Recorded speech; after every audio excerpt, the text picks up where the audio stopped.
When Labi Siffre wrote the award-winning Something Inside So Strong, it forced him out of semi-retirement. He felt so close to the song that he just had to sing it himself.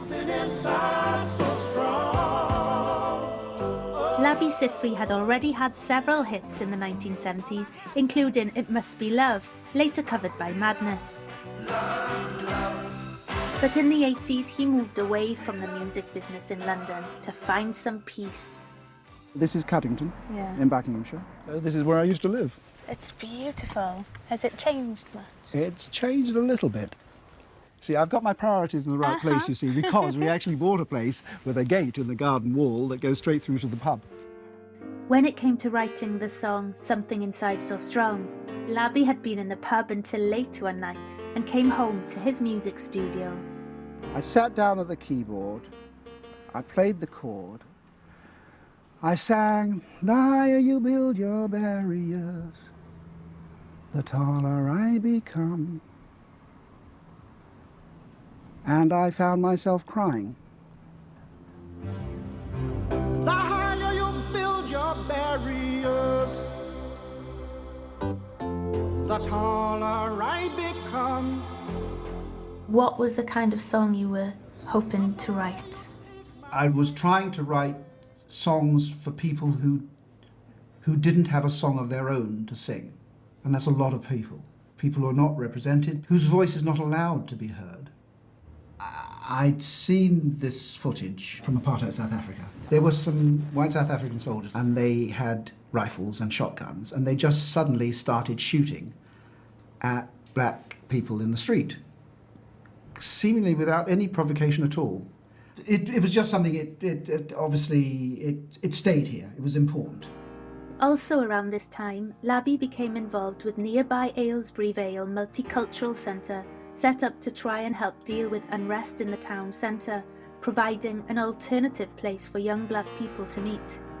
Those two things combined, they fed the idea of what this song was going to be. And that night, I left here about 2 o'clock in the morning, and I went to the music room next door, and I sat down at the keyboard.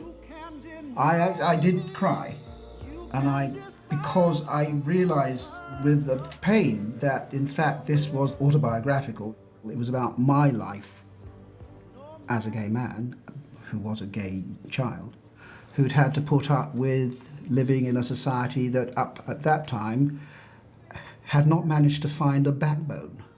I spent my life being told that as a homosexual I was weak, effeminate, probably a hairdresser, definitely a child molester.